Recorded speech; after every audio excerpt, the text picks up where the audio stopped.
Aston Hall has an incredible physique and incredible abilities. He swears he's natural. He hardly even takes protein. Totally natural. Hardly any protein. Is he telling the truth? Is it privileged genetics, discipline and hard work? Or is he a fraud? In today's video, I'm going to analyze it point by point and give my opinion. But Aries, this came out many years ago. Shut up. For many, the answer is obvious, but this video is entertainment, and that's what we're here for. So grab your oatmeal with blueberries or your pizza, and let's get to it. Brief context: Aston Hall is a fitness influencer with millions of followers on all platforms. He has numerous videos of his daily routine going viral, which he always exaggerates to get attention.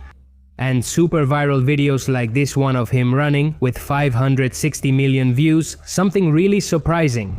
He's also known for being humiliated by speed, but that's another story.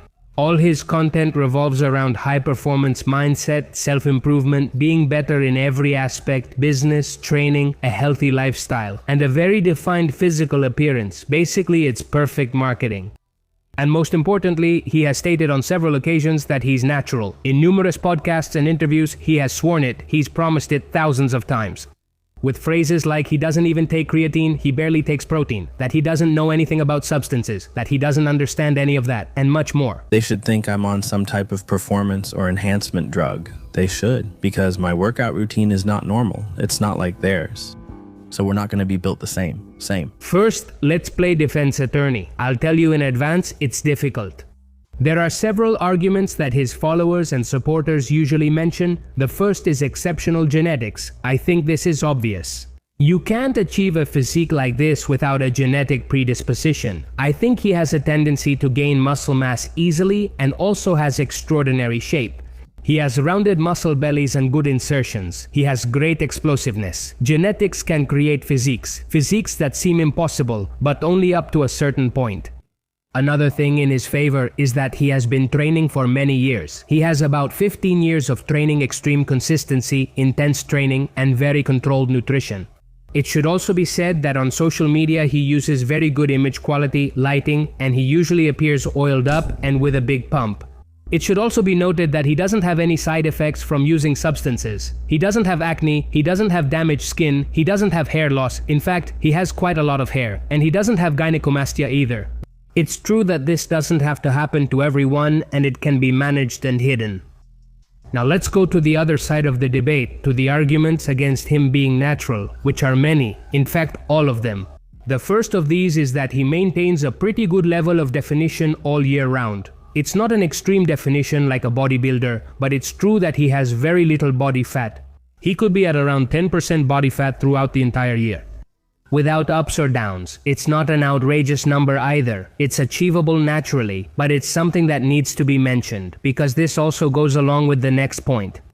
An extreme muscle density. He has a wild amount of muscle, but not just in quantity, also in quality, in shape, in distribution. He has a full massive chest. By the way, he has chest separation. He has shoulders like coconuts, pumped and protruding traps.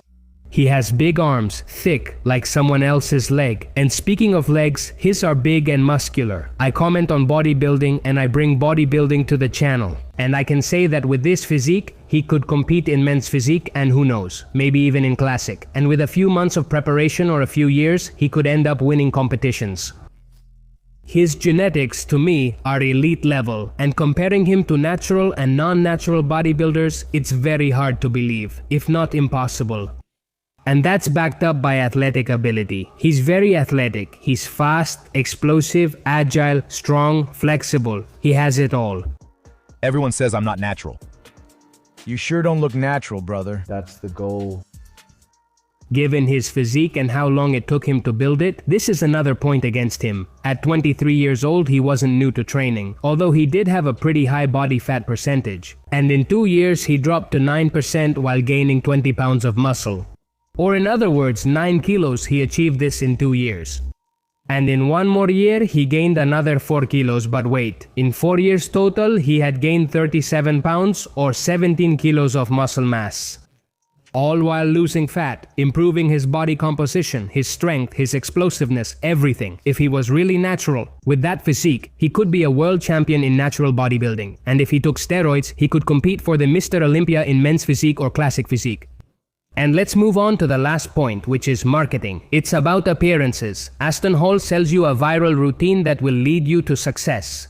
He sells you the idea that by doing certain things, you'll have an incredible physique, you'll be the best in every area, a good coach, athlete, charismatic entrepreneur. And many of the tips he gives are good, and we can get something from them, and we can follow some of them.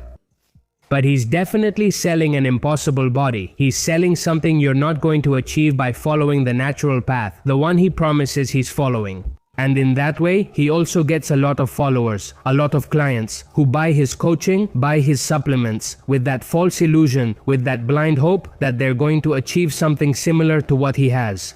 If they just get up at 4 in the morning, stick their face in ice, and rub themselves with banana, unrealistic expectations in fitness lurk around every corner. There are tons of supposedly natural influencers, many of whom are proven not to be natural sooner or later. And in my opinion, that's why Aston Hall defends his natural status to the death, just like Michael Hearn does, or Simeon Panda. It's all marketing and it works for them. Although personally, I think that nowadays it would work just as well or even better for them. Admitting they're not natural and showing themselves as truly honest people. So no, Aston Hall is not natural to me, not even close. I hardly take any protein. Come on man, what do you guys think? What do you think about this guy? I'll read your comments, that's all. This is Ares YT Culturismo signing off. See you in the next video.